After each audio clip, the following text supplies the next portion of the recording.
orang laskar khusus Front Pembela Islam FPI menegang nyawa. Ada dua versi yang mengemuka. Tim independen turun bekerja. Apa yang terjadi sesungguhnya? Saudara saya Aiman Wicaksono, saya akan mencoba untuk mengumpulkan sebagian dari pecahan teka-teki langsung dari lokasi kejadian. Mobil PWQ, KJD, sama plat K. Ini udah belajar gila nih dia. Udah mepet-mepetin kita, tapi kita udah berusaha masuk ke tol arah ke Bandung. Kendaraan petugas dipepet, lalu kemudian diserang dengan menggunakan senjata api. Ini hak saya di jalan, cukup. Anda tidak terima urusan Anda. Karena Anda yang menarik saya kemarin. Ternyata Anda dapat sudah dicap orang tak baik. Anda ini yang memidanakan kita. Pasien dipidanakan. Anda ini melakukan kriminalisasi pasien, kriminalisasi dokter, kriminalisasi rumah sakit. Anda yang mempidanakan. Jadi saya berhak untuk membela diri karena saya yang akan penjara. Bukan Anda. Kami langsung ke UMI, saya minta pihak UMI untuk koordinatif bekerja sama. Ya, kemudian juga dijelaskan ya bahwa ini harus hati-hati. Saya sampaikan kepada Dr. Anitata, dok hati-hati, ini sensitif, tidak boleh salah langkah. Semua sudah saya ingatkan dari awal. Nah, kemudian ketika dilakukan langkah hukum, itu atas kesepakatan Satgas dan agar semua jelas jadi pembelajaran bagi semua. Kalau memang sudah ada aturan kan nggak masalah. Sebagai Presiden selaku Panglima tertinggi Polri juga kami mendesak terhadap peristiwa ini bukan saja dianalisa yang minimalis atau formalistik, tetapi dibentuk tim, yaitu tim independen yang terdiri dari sejumlah. Pertama adalah keterangan dari FPI dan juga kami juga melayangkan surat pemanggilan dan keterangan kepada Kapolda Metro Jaya dan juga Kementerian Jasa Marga untuk mengetahui rekaman CCTV pada saat kejadian.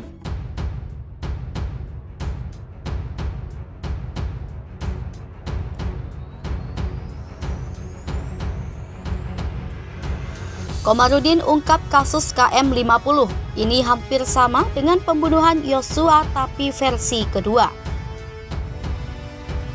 Kasus pembunuhan Laskar Front Pembela Islam di Tol Cikampek KM50 tahun 2020 lalu kembali dipertanyakan di dalam kasus pembunuhan berencana Brigadir Nofriansah Yosua Huta Barat. Pasalnya dalam sidang obstruction of justice, Ferdy Sambo mengungkapkan bahwa ia juga turut serta dalam penyidikan perkara KM50 ini. Menanggapi hal tersebut, pengacara keluarga Brigadir Yosua, Komarudin Simanjuntak pun mengungkapkan bahwa tragedi KM50 ini masih menjadi misteri.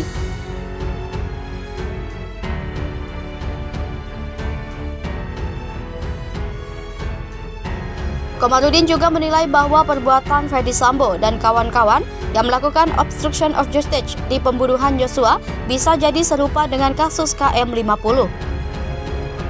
Selain itu, Komarudin juga berpendapat bahwa kasus KM50 dilakukan untuk membebaskan perbuatan para oknum yang terlibat dalam kasus tersebut.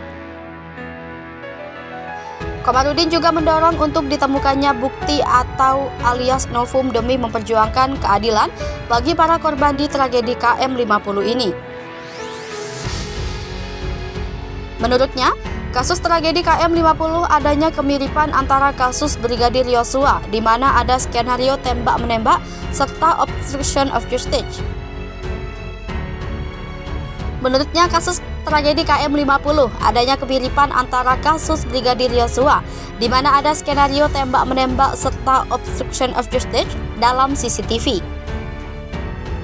Di sisi lain, Komarudin juga menilai bahwa penemuan senjata maupun tindak perlawanan tidak seharusnya membuat mereka ditembak mati di tempat. Cukup dilumpuhkan untuk kemudian dihadapkan pada proses hukum yang berlaku. Begitupun juga dengan kasus Yosua yang difitnah telah melakukan pelecehan di Magelang, tapi ucapan tersebut tidak terbukti dan skenario itu dibikin kembali sampai akhir kasus perkara vonis masih tetap menuduh orang yang sudah mati. Pasalnya dalam sidang obstruction of justice, Ferdy Sambo mengungkapkan bahwa ia juga turut serta dalam penyidikan perkara KM50 ini. Menanggapi hal tersebut, pengacara keluarga Brigadir Yosua, Komarudin Simanjuntak pun mengungkapkan bahwa tragedi KM50 ini masih menjadi misteri.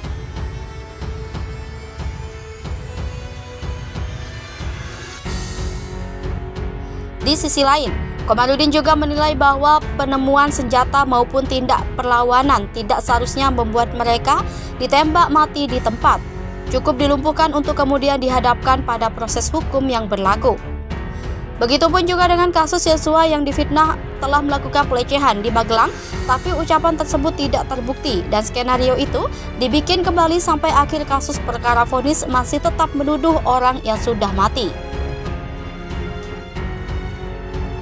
Menurutnya, kasus tragedi KM50 adanya kemiripan antara kasus Brigadir Yosua, di mana ada skenario tembak-menembak serta obstruction of justice. Menurutnya, kasus tragedi KM50 adanya kemiripan antara kasus Brigadir Yosua, di mana ada skenario tembak-menembak serta obstruction of justice dalam CCTV.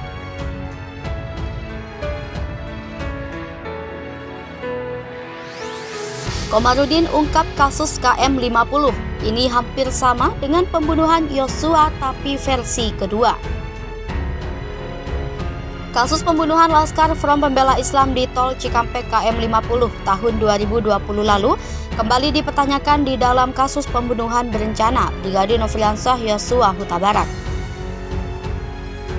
Komarudin juga menilai bahwa perbuatan Ferdy Sambo dan kawan-kawan yang melakukan obstruction of justice di pembunuhan Yosua bisa jadi serupa dengan kasus KM50. Selain itu, Komarudin juga berpendapat bahwa kasus KM50 dilakukan untuk membebaskan perbuatan para oknum yang terlibat dalam kasus tersebut. Komarudin juga mendorong untuk ditemukannya bukti atau alias novum demi memperjuangkan keadilan bagi para korban di tragedi KM50 ini. Komarudin juga menilai bahwa perbuatan Ferdy Sambo dan kawan-kawan yang melakukan obstruction of justice di pembunuhan Yosua bisa jadi serupa dengan kasus KM50.